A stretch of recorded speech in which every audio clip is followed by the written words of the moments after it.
We've got some fresh new young talent doing some things that I know you haven't heard before. 1, 2, 3, listen.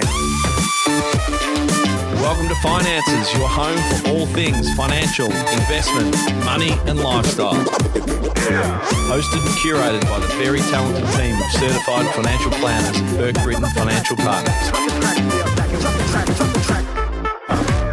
We have today with us Glenn Peric, CEO of Shepparton Foodshare. Before I introduce you formally, Glenn, well, you can introduce yourself, but I just want to give a bit of a shout out to the people the couple that originally brought Shepparton Foodshare to our attention and had us involve Shepparton Foodshare as a part of our Future Generation program, and that's Ron and Pat Nichols. I'm sure Ron and Pat, avid listeners of our podcast, and I'm sure they'll be happy to hear that shout out. But I think it was Ron initially that put forward Shepparton Foodshare as one of the charities to be potential recipient of funding from our Future Generation program. And that's kind of led itself over the last, I think it's 3 years now, where we've had an involvement with Shepparton Foodshare, and obviously brings us to this conversation with you today, Glenn. So, Glenn Peric, nice to have you on the podcast, mate. Yeah, thanks for having me. It's good to be here. And shout out to Ron from Shepparton Foodshare here. Thank you for putting us forward. I think all the support we can get when people, we run on donations. I mean, Shepparton is just such a generous community. We're part of what it's called the Regional Food Alliance with all the food shares in all of Victoria. And we were comparing notes in terms of how everybody runs. And a lot of the other food shares run off funding and donations as well. And Shepparton, mainly donations and hardly any funding. And when you compare, I guess, the generosity of Shepparton in that regard of people getting behind our organisation, the numbers were amazing. So it's people like Ron and that just really believe in what we do and really put us forward. So thanks, Ron. Yeah, thanks, Ron. Before then, we wouldn't have known anything of it. And realistically, a lot of the charities we've had anything to do with, you don't hear anything about them organisations at all until someone actually points it out. And then now we sort of understand it, but there's still so many people that don't. So that's what we have to continue to keep talking about. It says a fair bit about how important it is to sort of get involved and ask local community members what's important to them. I mean, that's the thing we've noticed in the 3 years since we've been involved with the Future Generation program, is that it's kind of forced us to go out to the community, both in Shepparton and Geelong, and see what matters to people. And we've said it a few times on the podcast, it's been an education for us. Like, it's as much as we're putting this out there to let people know about Shepparton Foodshare and also to let the local community know, selfishly, it's a great education for us because we get to sit down with you, Glenn, and listen to you talk about the operation and how it works and how much of a contribution it makes to the community. So we're thankful for all of those aspects of the involvement that we've had. Now, before we get into a little bit about Shepparton Foodshare, we want to know a little bit about you, Glenn. We always start with a little bit of a background and an origin story of yourself or the guests that we have on. So tell us a little about where you were born, where you were raised, where you were educated, what you did when you were growing up, and culminating to, I think, 6 months ago thereabouts when you joined as CEO of Shepparton Foodshare. So over to you, mate. Thank you. Well, I born in Canberra and lived there for about 7 years. My family moved up to Brisbane from there, and I lived a good part of 20 years up there. We were talking about surfing before and just lived that sort of, love going to the beach and those sorts of things, living up there. Lots of good friends up there. My working life was kind of labouring and different trades. And so whereabouts did you go to school? So in Canberra? The primary school in Canberra? No, I think I did like kindergarten. Okay, so you moved out of there fairly early. Yeah. I can't remember. I did start year one up there, but I can't remember the name of the school. It was too long ago. It wasn't that long ago, sure. Yeah. When I got to Brisbane, I went to Logan Uniting Primary School. It's just a small little school, private school. It's a great school. Loved going there. Then high school, went to college called Christian Outreach College. I was there till about year 9, and my parents were doing like missionary work and stuff like that overseas, and so that got a bit too expensive because you don't get good income doing missionary work. So I ended up going to a state school, went to Springwood State High, and that was a baptism of fire after being private Christian schools all my life. But it was good. Like, I remember being scared going to that school, thinking, I'm going to get like bashed up or something, you know. Were you right or not? No, I never got bashed up once. I managed to survive. I learned that I was quite adaptable. So, yeah. So, do you have siblings? Yeah. So I'm the youngest of three. Yep. My older brother, Mark, and then my sister, Carly. My sister lives in Shep, so she's renting my other house off me, and my brother lives in Brisbane. He wanted to stay by the beach.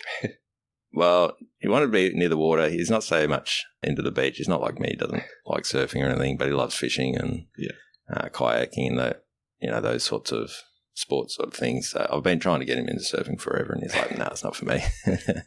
But yeah, so what else do you want to know, mate? I got 3 kids. Yeah. So just one step back, you mentioned that you folks are doing some missionary work. And tell me a little bit about that and sort of the family dynamic with, you grew up in sort of Christian private education. Mm-hmm. You folks are obviously fairly religious and they're off doing missionary work. Whereabouts were they doing that? And what were you doing while they were away overseas? Getting up to no good. Yeah, so I think my dad started off doing missionary work in Vanuatu. And we would go over when we were younger and live in the village for weeks at a time. I think the longest stint we did was 6 weeks. And it was just awesome. Like, great life experience doing that sort of stuff and seeing how other parts of the world live. And I think you learn to appreciate what you've got when you go to places like that. It's very primitive. They're still living in villages. There's not much power. There is running water, but it's not inside. It's outside in the tap. You know, the toilets are a hole in the ground, and you know, you got a tin shed with holes all around it, and you got, you know, because you're white, I had long blonde hair back then. You go to the toilet. Blonde hair? Just oh, yeah. What, was it peroxide blonde, or have you just gone a little darker in your... I've just gone darker in my old age. I was born with white hair. Yeah. And, yeah, it's all changed as I've gotten older. It's going very grey these days, which is... that's why I keep it short. But I remember, you know, you go into the toilet there and you've got a village of kids all like trying to look through the there's not much privacy going on, you know. But, you know, there's no fences or anything. It's all fresh fruit produce, just all the locals, they literally climb coconut trees and go and get one down for you. And you go fishing, spear fishing, you go up to the waterfalls, and, you know, it's just, you walk everywhere. There are cars and stuff, but it's cheap. You just give them $2 and off you go into town and that sort of stuff. And so great experience from that point of view. And then we did go to, Papua New Guinea as well. That was a very rough sort of place. My dad put on like some sort of concert over there. I can't remember exactly what it was about. I think it was during some, like, the earthquakes or something that happened, and all the tsunami or something up there. So, and then from there he ended up in Africa. So, and that became his main sort of thing over there. So was he away full time, or was it periodic? Just periodic, especially when I was in high school. But as we all sort of grew up and moved out of home, he then ended up, you know, moving over there with Mum. My sister moved over there. She actually married a Ugandan guy. Yeah, and so they were away up like, I don't know, 12, 18 months at a time sort of thing. And, you know, I got married early, 24 I think I was, sort of thing. I lived in their house while they were away. When we first married, it was cheap, which was good when you're first starting out. So I didn't have too much to do with the missionary side of things when they were away. At that part of my life, Were you still heavily involved with the church while they were away, or? Yeah, at that point. Like as you were going through, as you left when you went to public school? Yeah, I wasn't at that point. Okay. No. Forging your own way. Yeah. You are figuring out who you are and fighting for independence, and then trying to adapt to the environment that you're in. Was there a little bit of a pull away from the church for you in your later years? Oh, yeah, definitely. Yeah. Yeah.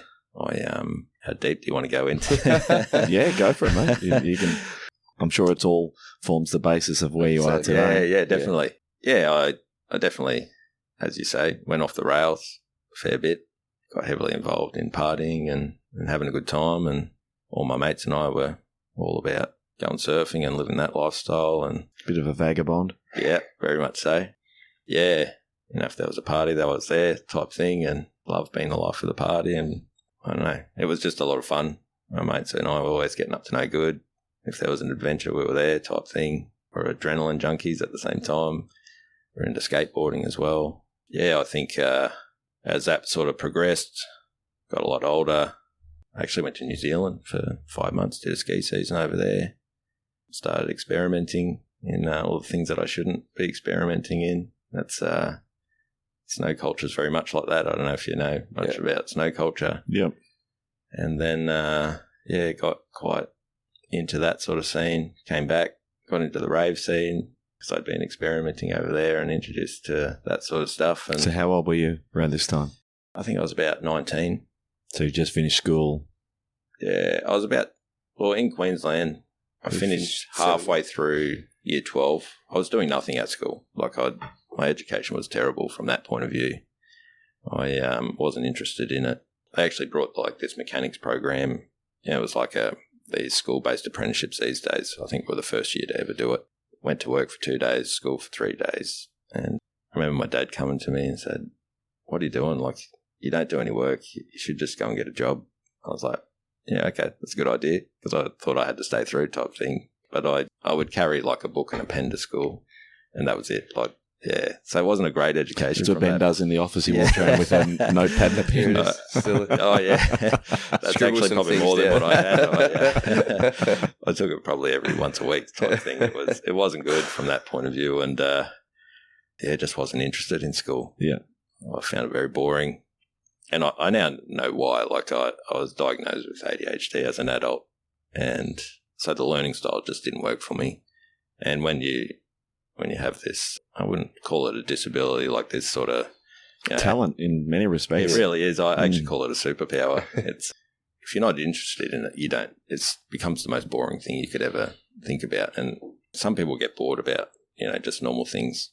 Times it by 10 when you've got ADHD. It's like, oh, do I really have to do that? I couldn't think of anything worse to do. It's extreme. But when you find something that you love doing, it's the extreme the other way, and you can get hyper focused and into it. And so I've had to learn how to channel those things and find out what it is that I'm passionate about and what I love doing. And so when it came to school, I was not into any of that. But as I got out of school and found things that I loved doing, I'd change job every 2 years for a long time because I get bored. I'd be this is not it. And I remember going on this journey for a long time, trying new things, all the different trades, trying all the different trades. My dad did. So in part of high school was he kind of ran this company doing alarm installation. So there was sort of that in the background as well going on. So I kind of got into that at the end of school as well. And I just remember thinking, this is so boring. I hate this. And it was good from a life experience point of view. It's good to go to work, but you're learning the things that you don't like. Yeah, it really is. And that's life, isn't it? You just find out what you don't like and you try things out, and it's not a failure in any regard, or you're just kind of working it out. And I think as I got older, I just kind of worked out that I enjoyed working with people. The social side of things was always good for me. I love just having a conversation about life and doing those sorts of things. And when we moved to Shepparton, I ended up working in welfare, and I actually became really passionate about it. Youth homelessness, working in that. How did you find yourself in So what moved you to Shep as well, though? So I got married, met a girl at church. After all my crazy days, I decided I needed to sort of sort my life out. It was going down a pretty bad path. And was that at your direction back to the church, or was it an encouragement by your folks or your family? Bit of both. Okay. Yeah. Had some pretty crazy experiences where I wasn't, without going into too many details, I just kind of went too hard in the party scene and kind of fried myself, I guess, and just had to have some realizations that this is not a good, healthy lifestyle. And ended up just being drawn back to that and turning my life back around and making some better decisions about life, and ended up meeting who's now my ex-wife. I met her, got married young, and her parents were the senior ministers of the Baptist Church in Shepparton. So that was the connection to Shepparton. He was about, I think, 3 years off retirement. So we kind of thought, well, let's go and support him for a while. Came down. So that was a big move, and we only ever thought we'd be in Shepparton for 3 years, and here I am 15 years later, I'm still here. Yeah, so, which was a tough transition. You kind of leave all your friends behind and you go and the ocean behind. And the ocean, yes, very much so. That was a tough transition. Yeah, just in this regional town in the middle of nowhere, just kind of, at first I was like, what am I doing here? This is not how I envisaged my life. I kind of always thought, be by the beach somewhere and doing those sorts of things. But I think it's these sort of things that sort of cause you to look at yourself and help you to grow. And I don't regret any of living in Shepparton, even though it was quite tough for quite some time, quite lonely, meeting new friends. There weren't many people our age, like regional Shep is like everyone gets to end of high school and they go to Melbourne and do uni in Melbourne, and then they might come back once they've had kids sort of thing. That seems to be the main transition. And so there's this huge gap I was just hanging out with like people that were 20 years older than me or much younger than me. So that was quite tough from that point of view. No common interests. Like it took me a while to just kind of to find my way. But the good thing about that is it kind of causes you to dig deeper into who you are and figure out who you are and what you care about and what you don't care about. And even though that was tough from that point of view, I don't regret that at all, because you kind of come out the other side and you figure some things out about yourself. And going back to welfare, getting into that, getting passionate about that and figuring out that you love working with people and helping people and doing meaningful work from that point of view. And so I think I did 6 years in welfare. And to take you through to 30? Yeah, I reckon. Yeah. Had you had kids by this stage? About 2009 we had kids, and I was married in 2005. So, yeah, I was probably... At the tail end of your welfare work, you had your first child? Yeah, trying to work that out. It's all right, I'm not good I'm not good with numbers. And I'm not quiz Jay about his. I'm not really good about like timeline things. I'm terrible. But, we had twins. Yeah. Identical twins. And I remember I was working welfare for probably 3 years during that time. That was actually, and it worked well because you're doing shift work, so you kind of get the days and you get to be home, and rather than just being at work all day and missing out. I mean, it was tough from the point of view in that sometimes I'd be out when Aston was, that was my ex-wife. She would be home with the kids alone, trying to, feed on her own. From that point of view, it wasn't good. But yeah, just getting to spend some days and, you get 2 or 3 days off in a row and these blocks of time, which was good. Yeah, and then I ended up doing case management rather than actual residential care, which took me back to 9 to 5 sort of work, and that worked better in our current situation. Was that part of Department of Human Services, or was that? I was with Brayton. Was the Brayton Youth and Family Services. Okay. So that was part of the Salvation Army. We're out it was an old tennis ranch out on River Road. Do you know Shep that well, like from that point of view? I'm not good with Geelong Street, so... We sort of know the general areas of Shep, but not the street names probably. Well, as you're coming into Shep, you got the truck route, the bypass around Shep, so it's kind of out of Shep a bit. So you go down that truck sort of route, and it's kind of on the corner. It goes around the bend, and there's this big, used to be an amazing tennis ranch back in the day.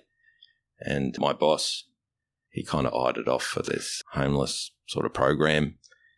And he was quite brazen about it. I don't think he was ever meant to. It was like one of those, ask for forgiveness type situations. He went and got it and then had to ask for forgiveness. But he just had the vision for it. He knew it was going to be good. And I think it was very clever in the way that he thought about that program. Because when you're working with youth homelessness, it's like you're dealing with, kids who have come from broken homes. They don't understand. They're triggered by authority. They don't have any structural sort of rules in their life. And so you're up against it. They're all nearly all of them are traumatized from that point of view. And so you're trying to bring structure into their life and a loving environment where they feel safe and secure. But they have these blow-ups, because it's a foreign environment to them. And just being out that far out of town was actually so good for us, because they'd be like, all right, I'm leaving. And we're like, okay, no worries, go for it. They'd walk 20 minutes down the road and they'd be like, can you come get me? I'm hungry. Yeah, because it gives them enough time to kind of think about it. And where if you're in town, they'd be off and they'd be at someone else's house and you wouldn't see them for days, and they'd be back getting on drugs or whatever. And so it was really good from that point of view. I really enjoyed doing that. And I think I really discovered that I love solving problems. I think that was one of the great things about working with people and solving problems. And I have a very mechanical mind as well, and visual learner. And it takes a while to figure this sort of stuff out, and trying to figure out where you fit and what you're good at. And I think when you do this progression from like working closely with these, you're almost living with them on site, that got a bit boring after a while because you're just, playing video games and playing table tennis, which is great for a while. But you don't want to do that all day, every day. You want to be challenged in that point of view. And so I got into case management, sort of progressed through that way and figuring out plans for these kids' lives and actually really thinking through, like, how can I get this person from here to the next spot and where you can actually set them up and put them in a position where they can win in life, because they've never had any of that sort of stuff. And I found that I really loved figuring out those sorts of problems, and that kind of really forged a lot of my passion around working with people and trying, you almost become like a life coach type thing. And so I got quite enthusiastic about reading a lot of those sorts of books and self-help books and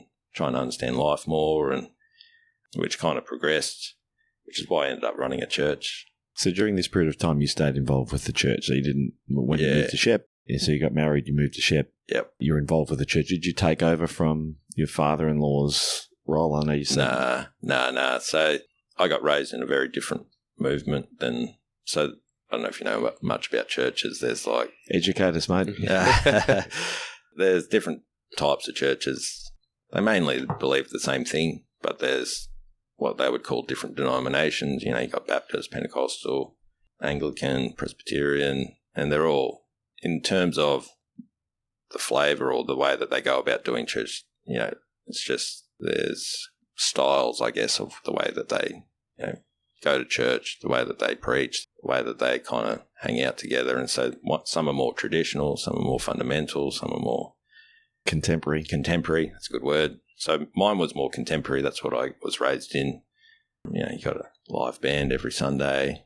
Preaching's passionate. It's tea and coffee afterwards, and a lot of focus is on the youth and raising up the youth and making it fun and those sorts of things. So that was my experience. And then the Baptist church was quite different to that. It was more conservative, traditional from that point of view, and a bit different thinking around some of the interpretations from the Bible and that sort of stuff. So I really struggled to go into that. I found it just wasn't what I was into. So when my father-in-law retired, we ended up just going back to this other church in Shep that was more what I'd been raised in and enjoyed. And so I was doing sort of welfare work whilst being in that church. And then after about 6 years of doing welfare, we had this one kid, and he was in a house on his own, and he couldn't cohabitate with any other kids. Like he was like, I don't know, 12, like really young, but just volatile. Like he smashed the house up that many times, but he had nowhere to go.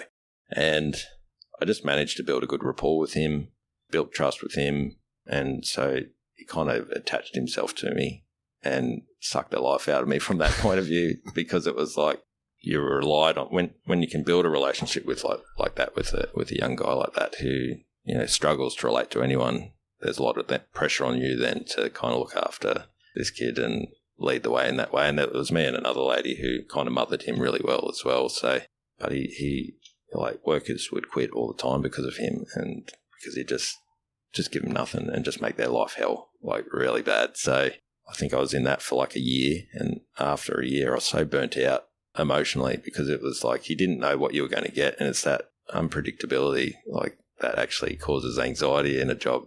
We all like stability, and not that anything is ever predictable. It's like an illusion that we have, but having routine, and we can go to work every day and we can plan what we're going to do, and we try and, for the most part, when you're in a day-to-day job, it goes according to plan without a few exceptions. But when you're in that environment, you don't know what this kid's going to do every day. You're heightened all the time. Your anxiety's through the roof half the time, because you don't know if he's going to blow up, he's going to throw something at you type thing. And so 12 months of that, I kind of burnt out. I just needed a break. And then I ended up doing some chaplaincy work, which was, I ended up being a groundskeeper for 3 years. Okay. Forgot about that bit. Just changed up a bit. Yeah, totally. I needed a break from just to recover. Yeah. And I was at the Christian college, which the church that we're a part of was attached to. And then our kids were going there by that point too. And so, just 3 years of just kind of cruising around. And so probably looking after yourself. Yeah, and it really was. It was like a time of just recovery. Yeah. I loved sitting on the mower and with my headphones in and listening to books and listening to music and that sort of thing. And when I wanted some social interaction, I'd go up to the office and chat to all the staff there and go to the lunchroom and type thing. So it was good from that point of view. But, you know, I kind of got bored then because I wanted that social interaction. I really liked hanging out with people and talking about life from that point of view. So I ended up, the chaplain at the time, he actually quit. And it was around the time that I was thinking, I need to just go and start thinking about something else to do. And because I had all this experience being case manager, working in welfare, I put my hand up for that, put an application in, I got the job. And then that's right, I ruptured my ACL playing basketball. I forgot about that. And then I couldn't do like the physical work anymore as well. So, and he quit just at the right time where I was like, I really need another job. One where I'd doing all this manual labour type thing. So that came up. So I got that, and that was only part-time. And then in Nagambie, there was another chaplaincy job at one of the St. Joseph Catholic school there. So I was able to get 3 days at the Christian college, 2 days at the Catholic school there. So I was able to get full-time work between the two jobs. I know you're not great with timelines, but when was this? How long ago was that? That would have been 2017, I think it was. 2016, I did my knee. Yeah, 2016. So I've gone to your LinkedIn page, Shepparton Christian College School Chaplain 2016. Hey, spot on. Yeah, well, I was just going through my Instagram feed yesterday. I saw a picture of my knee. I was like, wow, 2016. So that was I stumbled by that by accident. So that worked out pretty well. Makes me look a bit smarter today. It was meant to be. So that was the wellbeing officer at St. Joey's and also the Shepparton Christian College's chaplain. Yeah. That's getting us close to today. So you spent then, was it 5.5 years being chaplain at Shepparton, or there was another one in there with Encounter Christian Church? So Encounter Christian Church is the church that's attached to the Christian College. So the church was there first and they birthed the school. Along with some of the other churches, we're all like, yeah, we need a Christian college in Shepparton. And so we had the big site, which is way before my time, and they established the school there on our property. And so, like, I was going to the church as well as working at the school. And we got a new pastor at the time. He was a young guy. I think he was like 33 or something, and I don't know. I'm 41 now, so that was, 5 years ago or something like that, I think. And so I dropped the Nagambie chaplaincy role because, driving 45 minutes sort of to work twice a week wasn't really great from a family point of view. I was becoming more of a glorified teacher's aide than actually doing chaplaincy work. You're just in the classroom, like doing maths and you know what my education's like. After carrying a book around, I was like, this is not my thing. Yeah. So I got some part-time work working at the church, which was really great. Kind of complemented. It was all on the one site. I didn't have to kind of drive to Nagambie and kind of be away from the family for that long period of time. It could just be kids are at the same site. You just take them home after work type thing. So from convenience point of view, it was good. So, 2 days a week as a chaplain and 3 days at the church, which turned into 7 days because church life can just really, there's no separation between. Mate, I know that anyone can hear that in the audio, but you might need to tell us a story about Noah's Ark in a minute because it is absolutely bucketing down. Yeah. Last time we saw you, this is what happened as well, and then you got flooded out 2 days later. I might actually get stuck in Geelong this time. Yeah.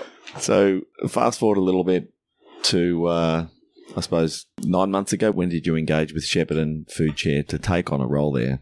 So we ran the church through COVID. So there was this like transition where I was on staff, ended up becoming full-time. We had multiple, it went through like this tumultuous time where we had multiple pastors come through and it wasn't good for the church. And my ex-wife and I were just kind of the stability through that whole thing to the point where I ended up stepping into the senior leadership role and running the church. And so that ended up being during COVID, and that was like a 2-year stint of like trying to figure out how to run a church in COVID.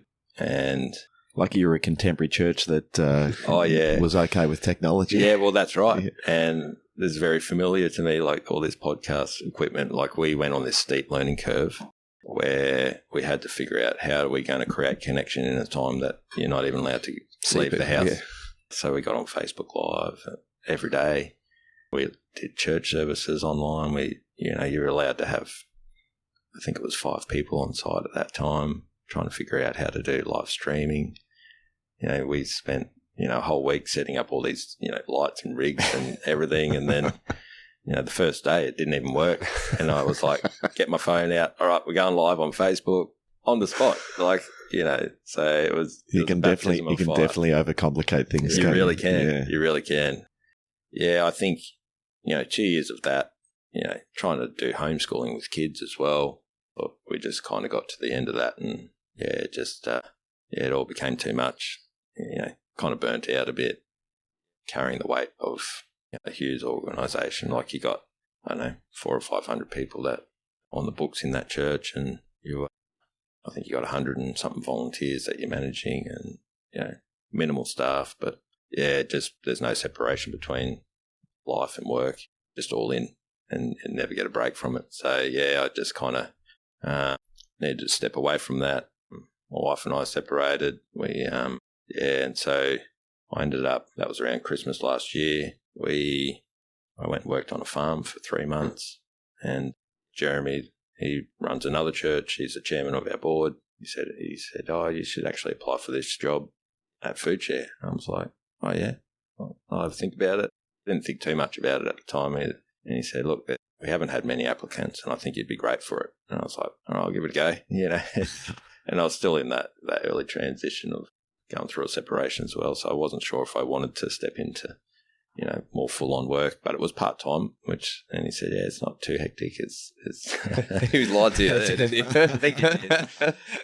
And so, I applied for it and got the job quite easily, which I was quite pleased about. It was a very similar organisation in terms of it's run by volunteers. I just spent the last 5 years running an organisation that is mainly volunteers, so understanding culture is really big when it comes to running these sorts of organisations and making sure people are valued and looked after well. It's not like there's a different expectation when people are getting paid to work, but when you got volunteers who are just turning up, giving of their time, the way you handle that is very delicate, and you got to come from a place of being appreciative, but also balancing, making sure you're still moving forward and doing what you want to do. And so because I'd done a fair bit of that, I felt very comfortable stepping into that space. And when did you actually formally join Foodshare? What was 6 months ago? It was 24th of May.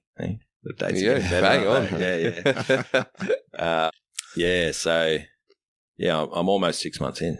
And see, Foodshare had kind of, it's 10 years old in about 2 weeks. 23rd is our 10th year anniversary. Better make sure the podcast is out for the 10-year anniversary. So it kind of, my understanding prior to me, it kind of just was this grassroots sort of organisation, and it was kind of formed by just a group of other sort of, I don't know the details of names. There were some specific people who came together and recognised that there was all these organisations who were just trying to source their own food, and there was a huge gap in terms of people getting the food that they need. And so they came together and said, well, what can we do about that? And Foodshare was birthed from this place of well, rather than all these organisations trying to get their own food, why don't we become those people who get the food? And then those agencies can come and get the food off us. And so that was the concept, and it's remained that. We only deal with agencies. We don't give out to the public. We're just like a conduit for food. So we rescue food from supermarkets and get donations from businesses and producers, and whether it's just about to go out of date. You got your best before date or your use by date, and a lot of our stuff is best before because there's still a period of time that you can eat that food before it's unedible. So, and then you got stock that's either a damaged can or label and they can't actually sell it, or so it's a lot of that sort of food.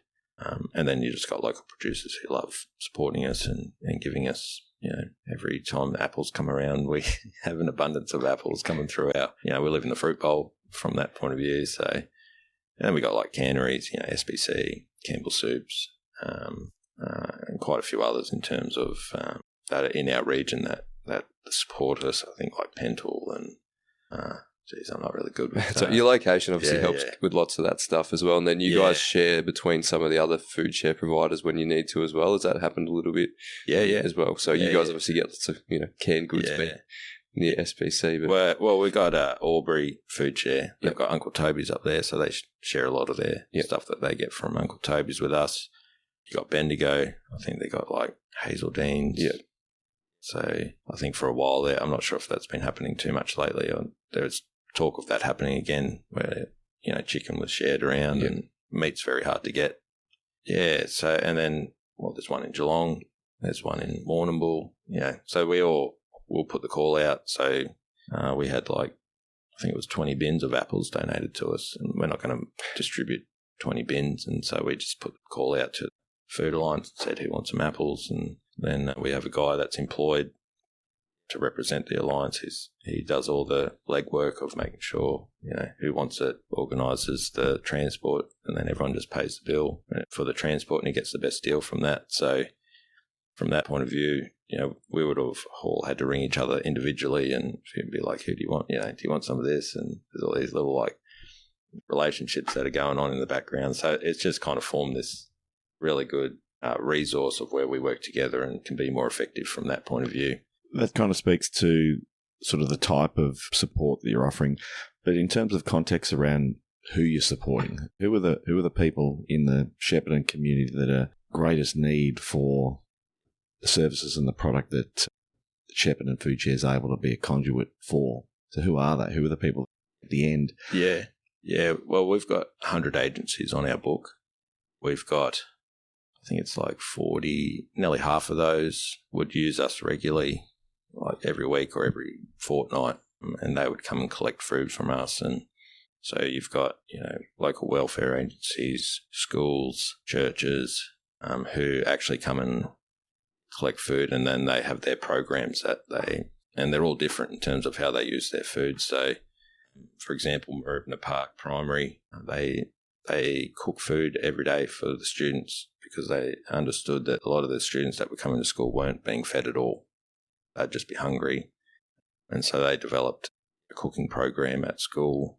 They have a full-time chef who does breakfast, morning tea, lunch, and they come and collect food from us every week, fresh produce, bread, meat, all different types, cereals, that type of thing, just a wide variety. And the chef will just do a menu based on what's available because we don't have the same product every week.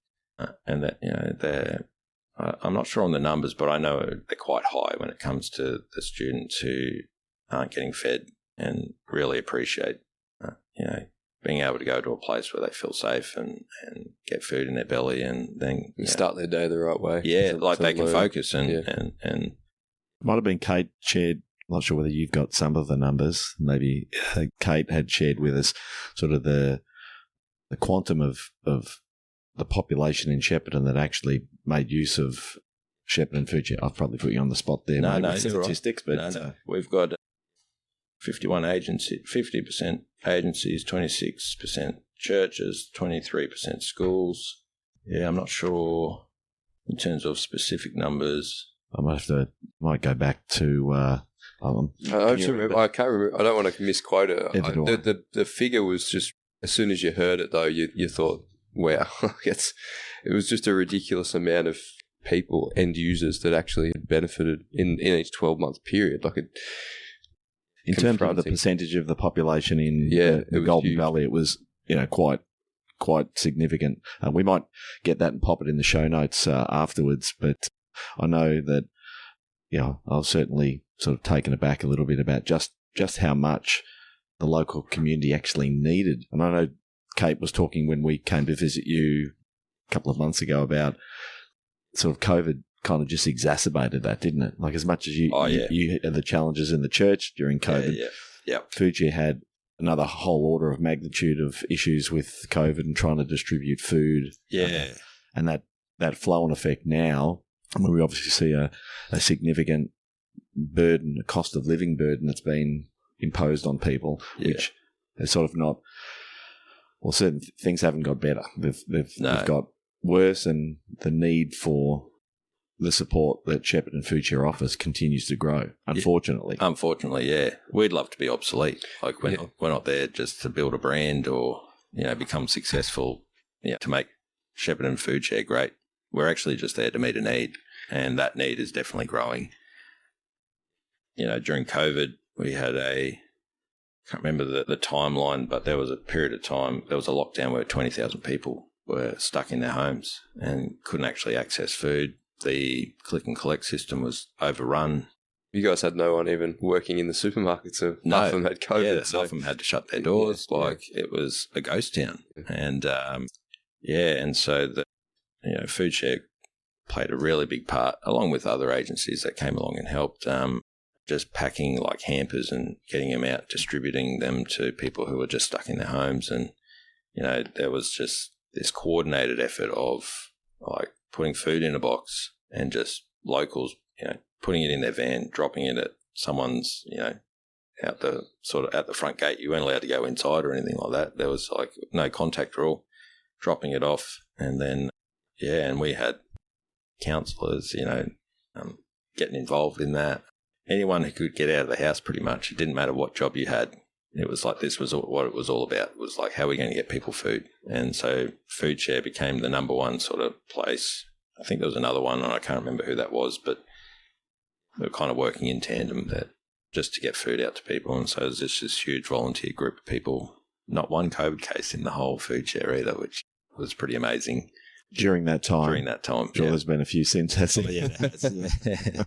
There really has. So, a lot of food donations came through. The warehouse was packed with food. We had, just people sending food up from Melbourne and, just stocking us up. And I think they were working like 12, 14-hour days, 16-hour days sometimes, just getting food in boxes, and just a huge amount of volunteers just getting food out the door and people delivering.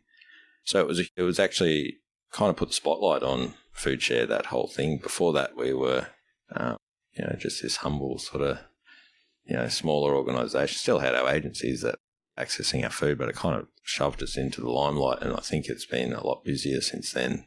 Jeremy, who's the chair of the board, I think, he was almost doing 2 full-time jobs. He's running a church and trying to run Foodshare, and because there was just so much to do organisationally when you kind of thrust into, there's this huge need for food now. And COVID, a lot of people lost their jobs and really disrupted people's family life, and the recovery from that, I think it's going to take a while to see people recover from that. So in addition to COVID and obviously the current sort of cost of living issues, what are some of the other, as you see, the biggest factors that putting pressure on people and leaving them with a need or a shortfall in the ability to feed themselves, particularly in the Shepparton and Goulburn Valley region? I would say inflation's having a huge role in that at the moment. Mm-hmm. I think the cost of living is just going through the roof. So people are choosing. We're seeing this like, there was a certain group of people who, lower socioeconomic group, who are going to access sort of our food regularly, but it's now creeping into people who they have full-time jobs, but their wage just is kind of at that. It's just enough to get through it, and that they would never really access a service like this. It would be kind of, because they work hard, and for them, having that dignity is important. We all want that. And so the thought of accessing food from this point of view is actually a big deal. And people are actually now having to choose between, am I going to pay my mortgage or am I going to put food on the table, because the cost of living has gone right up from that point of view. Yeah, this double-edged sword, we've talked about it on the previous podcast of government's trying to control inflation, which one of the levers you have to pull there is increase interest rates, right, which puts pressure, as you said, on a whole new band of people that maybe historically weren't under significant financial duress, but now will likely feel the pressure that they had never felt before. Yeah, definitely. Yeah, I mean, we don't personally get to see the end user, but the feedback is from a lot of our agencies that they're seeing people that they've never seen before. And it's these people who are in that different band that are just needing food at the end of the day. And I think one of the things that happened during COVID is we had like this housing boom. There was all these grants that you could get, like first home owner grants. I was thinking it was up to like $45,000 if you built a house. And so all of a sudden you got these people, building houses, and a lot of younger people, or it's people, young families can actually get into the market for the first time. which was an incentive to get the construction industry up and going, which then on top of that, you've got people wanting to get out of Melbourne. They're just like, we're sick of being locked down and locked in our rooms, and people's mental health were just going nuts. And so there was this whole decentralisation thing happening. You could actually keep your job and work online now. Like, everyone figured out how to use technology. And so we just saw people leaving the city and just coming out to regional areas. If you think about Shepparton, it only takes 50 people to move there in one go, and that's all the houses gone that were available. Like, it's not that big in terms of available houses. So we're watching this flow-on effect where, like, my house doubled in value during COVID, which was great for me, like, you know, from an investment point of view. But then you're looking at, like, people who are trying to get into the market. They actually can't get into the market anymore, but then they're getting these loans at a, like, low interest rate and getting this first homeowners grant to get in. And now we're sort of seeing this kind of inflation's coming in, the interest rate's just going through the roof, and so servicing this loan is quite difficult. You know, it's had, like, I don't know, 5, 6, 7 different interest hikes in the last... This is stuff we're talking about. We were talking about this last week when we sort of talked about interest rates and did a podcast on that. And, you know, when people get paid, the first thing they do is generally to pay their mortgage. So then, you know, because otherwise the bank's going to come knock on the door. So then they have to cut corners on food or, you know, living or entertainment and all these other things. So I suppose that's where we see it is, you know, you don't go and sell your house the first time you know, things get tight, but progressively over time, some people will, or they end up eating poor, or they make poor decisions off the back of that. It's funny how, like, food, nutrition comes after more. It shouldn't be a discretionary expense. No. It should be in that basket of non-discretionary. We must have it. We must be able to house ourselves. We must be able to feed ourselves. We must be able to educate ourselves. And it feels as though for certain communities, they are almost put in the discretionary basket. Well, the cost of food's gone up as well. So that's the other side of it, is that, you know, at the same time as your mortgage has gone up, wages haven't grown a lot, and then the food cost has gone up too. So it's sort of that, you know, we're just in that perfect storm in a way, isn't it? Just of and then we sort of knew things would happen post COVID, but now you got to live it. Yeah, that's right. Which kind of brings us back full circle to the need for your organisation. I mean, and if we're looking, you've been with Foodshare for 6 months thereabouts. What do you think the biggest challenges for the next 2 years are, or what's the plan? I know there's a couple of big building projects that are on the cards and in the winds, but what are the biggest challenges and what are the biggest opportunities for Shepparton Foodshare over the coming 1 to 5 years? Yeah, look, I think food stability is what we want to create in terms of making sure we've got supply chains coming in. And from a strategic point of view, I'm regularly thinking about, well, you know, we go and rescue food and that's great, and that's a small, or shouldn't say small, it's actually a big part of what we do. But in terms of, as we see the quantity increase, that won't meet that. Yeah, and so we're just thinking about different ways in which we can have food come in. And so I was just having a conversation the other day with someone about, you know, why don't we use, like, school-based apprenticeships to do some horticulture, and we have students who are then learning how to grow food and have this, like, community garden type thing, and then as part of that, that's then feeding into Foodshare. And, you know, we're going to build this new warehouse. We want to have a commercial kitchen in there, so why don't we then use some of that food to, you know, shelf life is a really good thing, and the best way to do that is just freezing food. And so why don't we then use school-based apprenticeships for people to cook food as well? And so looking at it from multiple angles of how can we create sustainability. And these are just ideas at the moment, like none of this stuff's sort of in play yet. But I think that my thinking is always, like, rather than just, can you give us, donate or whatever, which is great, like, there's always going to be that element, but how do we create strategic sustainability going forward, and where multiple people, like, it's meeting multiple needs. And I think there's a lot of opportunity for us to be a part of something bigger when it comes to just meeting the need, not just from putting food in people's mouths, but education and upskilling and those sorts of things as well. Actually finding solutions to the problems rather than just... as well as you're just putting out fires up, just keep band-aids and putting out little spot fires, but if you can, and that keeps it sustainable. And unfortunately, you're probably going to always be in existence, or for the long foreseeable future, you're going to have a need, aren't you?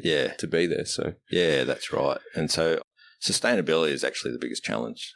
We have a very generous community, like I said earlier, but I would love to see us really step into some sort of model where we can be self-sustaining, where we're not relying on applying for grants or people just always giving money, that we have some sort of way of actually, there's about 4 people on staff, we all got to get paid. You can't just do it for free. So from that point of view, and it's only going to grow, so we're going to get more staff eventually, and you got to have your own building and you got to have the infrastructure for it to run in order, so we just want to make sure that we're not just having a hand out all the time and running from that point of view, but we come up with some sort of way that we can actually just continue to be stable, so that, because if, for example, like we're in a building that's not our own, and for a long time, our biggest risk was having no place to distribute from. And where we are now, it could be like, all right, we can't let you have that anymore. We now need to go and shut down for 12 months or find something smaller, or because they're very generous and let us use that space. Who's letting you use that space? Let's give them a shout out. Jeffrey Thompson's packing sheds. So they look after us in that way. And so, but that sort of risk is gone now in terms of we've got the funding that we need to build the building that we need, and we got land donated to us already. And so now it's just about getting it to the point where we can actually start building and make it happen. And so we hope by, early 24, that we would be in our own building. It's going to take 12 months to build it once it's, first bit of soil is turned. It's just now that we have got the money, we just have to go back to the drawing board. Rather than doing the budget option, we can actually do what we want to do. I'm not sure whether we'd hit record when you were talking about the funding and the recent funding to fund the building. Do you want to talk to that briefly? Yeah. So we put in for some grants. Kate and I put in for some grants, regional development grants that were available. And then we had the floods hit and all that kind of spotlight was back on Shepparton again. And our warehouse was going to be flooded, and that meant we were going to be cut off. And so, our service is quite crucial in these times, and so I think we kind of were put in the spotlight again, and we got, the election coming up. It's a good time for elections. Yeah, the election coming up, and so there was a lot of kind of us being put in the spotlight in terms of political support from that point of view, and so we don't align with any political party at all. We've got all the political parties who back us and want us to, they understand the need for our organisation, which is fantastic. And so I think Susanna Sheed was able to kind of go down and have a chat to, knocking on some, walking the corridors down at, here in Melbourne. And I think she was able to just put us forward and say, look, this is a real need. And we didn't even know this was going to happen. We just kind of get this announcement on the news. Dan Andrews is like, oh, yeah, we're going to give $1 million. Is that how you found out? That's how we found out. Like, it's just like, what? When did this happen? Yeah. It's pretty crazy how it all sort of works, isn't it? Yeah. So, all thanks to the new CEO. Yeah, it must be. Yeah. Someone said, oh, you should always take the glory when these things come along. It's good for your resume. I'm like, well, I'm not wired that way. So, but it's always a team effort. So that $1 million in terms of, is that purely going to be put into the facility? Is that part of operational costs? How do you think that'll be the facility? Okay. So that along with the grants, that's just going to give us enough money to actually build what we want, rather than, we were trying to think, well, what's the budget option? Yeah. What can we get away with? And so whereabouts is the facility, and how big is it now going to be? It's going to be still in Marupna. Yep. We got the land donated to us, so we're still going to use that block. Is it public knowledge who donated the land, or Jim and Ange Andriatis? Yeah, it's Jim and Ange Andriatis. Yeah, yep. Shout out to Jim and Ange. Yeah, so we're very grateful to them. I'm pretty sure that's public news. If it's not, it was in the papers. Yeah, okay, it's all good. They're good backers of us, and Ange comes and volunteers every week, and we're very grateful for that. And they just really support us in that way. So and how big's the facility, the new facility, going to be? It'll actually be a similar size in terms of square footage, but we'll go up higher, so we'll be able to we stack 3 high, where now we would be able to stack 4 high in terms of like warehouse space, but we'll have more office space. A bit more functionality. Yeah. More freezer space? More freezer, more cool room. So the goal will be, you got to manually unload and put this sort of stuff in, and it's very hard on our volunteers who A lot of them are retired, and doing that sort of physical work can be quite draining. So we want to minimise injury from that point of view. So we want to be able to drive the forklift in and just pick it up on a pallet rather than doing manual handling in that way. So we're going to be able to have that in the new warehouse. We're going to have commercial kitchen, tea room for the volunteers, offices for staff, boardroom, those sorts of things. And that'll be like a 2-story sort of within the warehouse. So it's exciting bigger. Times. Oh, yeah, it's going to be great. It's bigger from that point of view. Basketball court? Oh, yeah.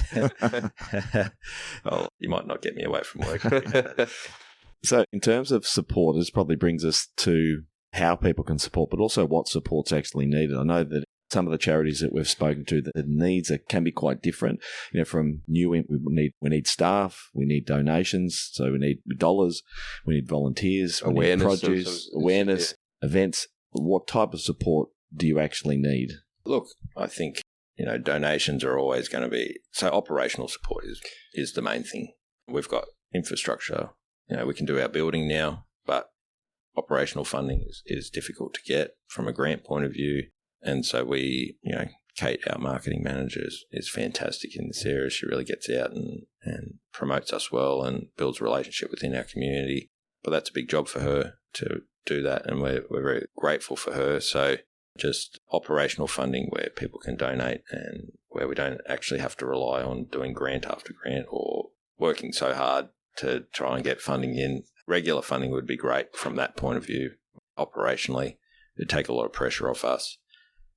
And having some stability around that as well, where you get donations for the year, but then it's going to happen again next year. Like I was doing the budget, and they were like, "Well, how are you going to predict next year?" And I said, "You start from zero almost every year. You can't just because one person donated one year doesn't mean they're going to donate the next year." And so I think that's our greatest need, is to be able to just continue to, from a operational point of view, is that funding keeps coming in from that way. And we've got some great people who donate and regularly support us, which we're very thankful for.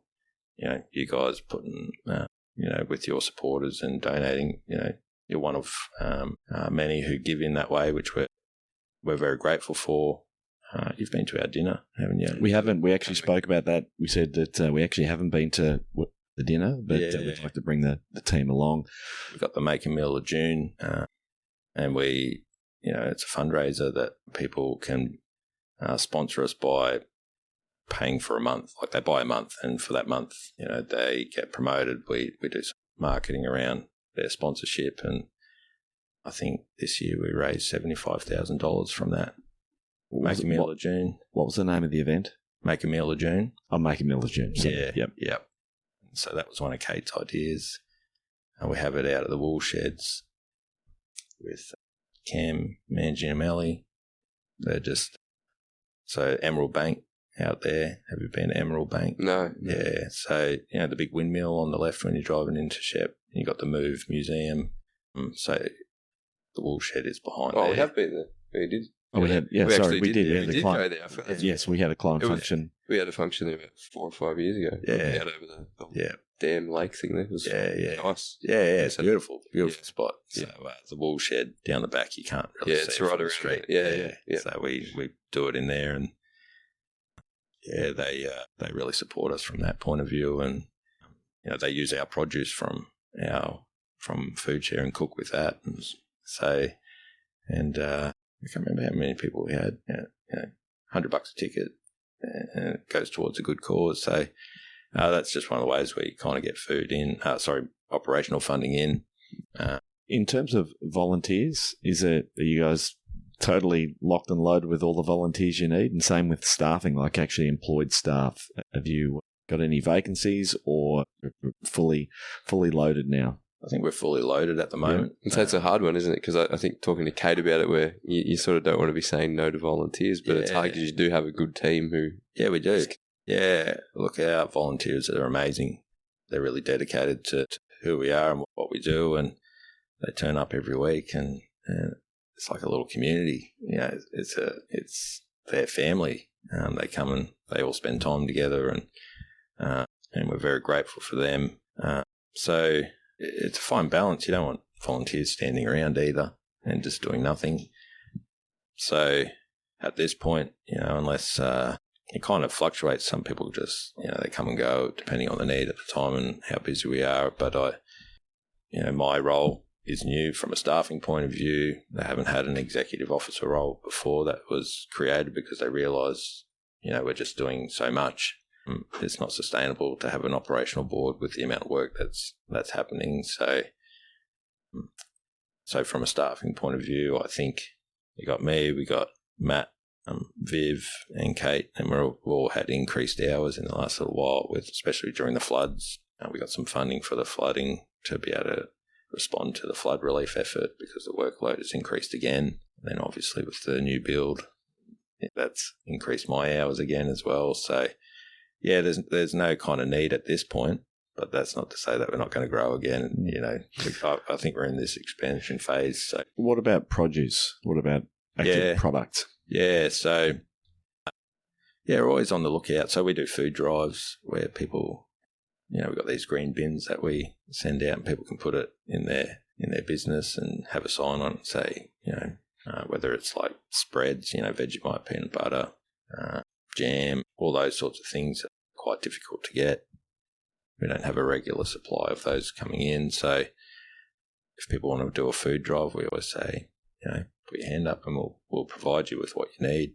Supermarkets do the same for us. Woolies on Archer Street in Shep, they've just got like a permanent setup, and that's actually grown. I think there's like 4 or 5 bins there now with our signage above it, and people just continue to donate to that. So food drives is another way that people can actually support us.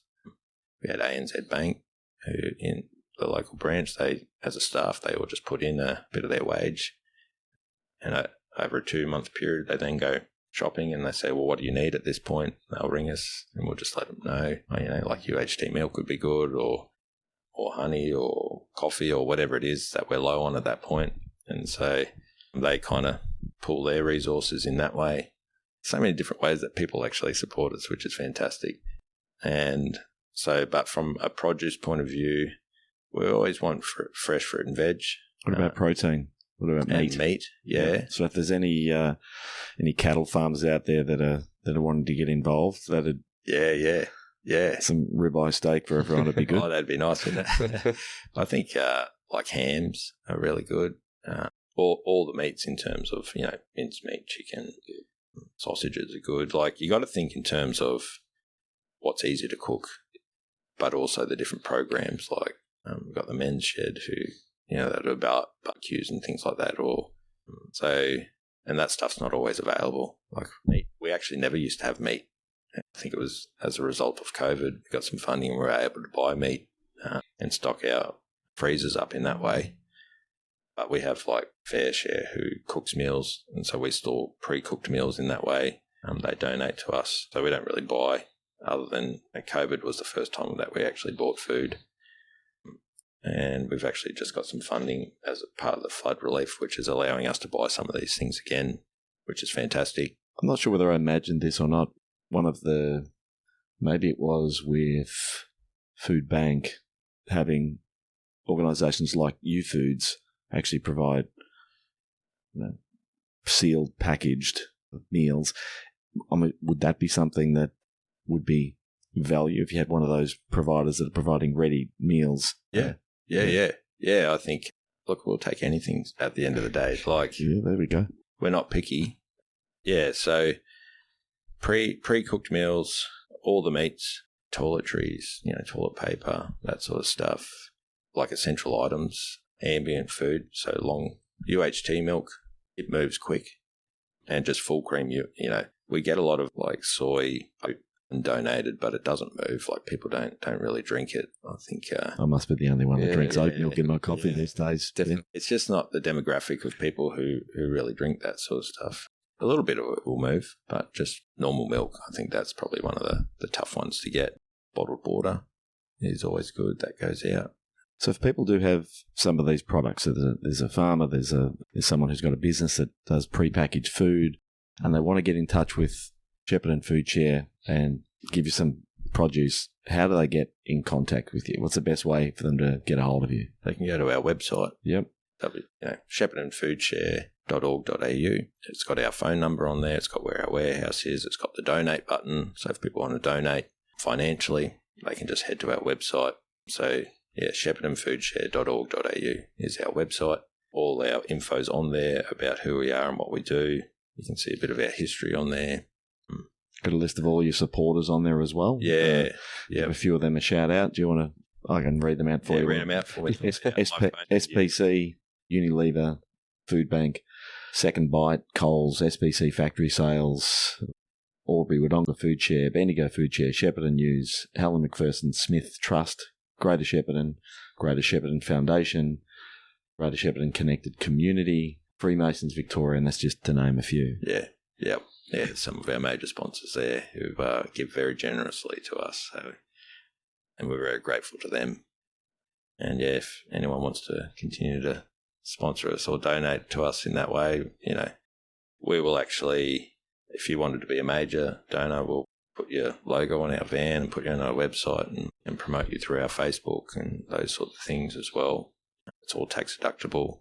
We have charity status from that point of view, and we're set up in that way to be able to, if people need that tax deduction, we're more than happy to provide a receipt or invoice if you want to donate that way. So I think you'd know better than me from a financial point of view, that can be quite beneficial for people as well. Yeah, definitely.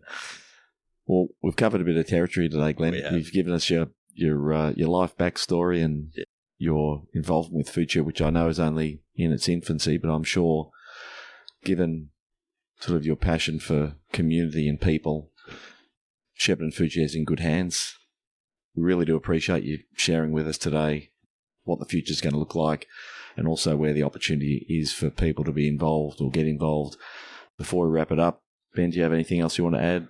No, I think with all of these, it's just, again, we've been involved in it for probably nearly 5 years now since Peter and I went out there initially with a check and did all the snaps and things. But you still learn more and more about it. And unfortunately, it's got bigger and bigger Foodshare since we've first discovered it through Ron and Pat. So it's, again, we want to be able to support it. Hopefully it doesn't need to be growing too much more, but we probably expect that in the short term. So hopefully we can keep supporting you, and some people out there that hear this can do so as well. So thanks for coming in, mate. It's been good. Thanks for having me, and I really appreciate what you guys do, and obviously as financial planners and all the people who are on your books, and was it Ron and Pat, yep, putting us forward. We're very grateful for that. And Nichols, sorry.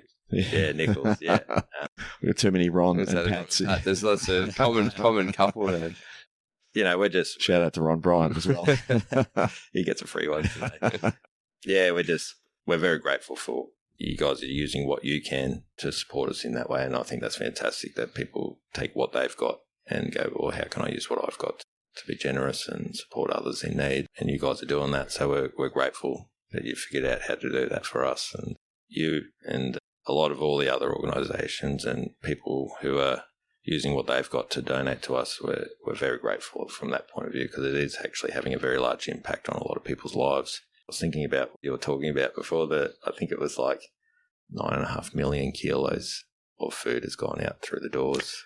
I think we'll post those numbers up when we do this, because when you see them and you see the amount of weight plus the amount of people, it doesn't. Initially, that can't be right, but sadly it is. So I'm sure Kate will be able to get us those stats. Oh, yeah. She's very good at that. She rattles them off the top of her head very quick. So anyway, awesome. I digress. Thanks for having me. All good, Glenn. Thanks mate. Cheers. Thanks, Awesome. Ben. Cheers. Thanks. We hope you enjoyed today's episode. If you're keen to understand more about how financial advice could benefit you, follow us on Instagram, Facebook, and Twitter at Burke Britton FP, or Google Burke Britton Financial Partners. Check out our client reviews, testimonials, and make a time to meet one of our certified financial planners by clicking Book Now on our website. Thanks for listening. Any information contained in this podcast is of a general nature only. No account was taken as to the objectives, financial situation, or needs of any particular person. Therefore, before making any decision, listeners should consider the appropriateness of any information with regard to their particular objective, financial situation, needs, and seek independent advice from a licensed professional specific to their circumstances. All right, hit it. That translates to, don't be a moron and act on what some random person says on a podcast. Take personal responsibility. Do your homework. Ask questions and speak to an actual human that knows what they're talking about before you do anything. PB Financial Solutions Proprietary Limited, trading as Burke Britain Financial Partners, are authorised representatives of AMP Financial Planning Limited, AFS licence number 232706.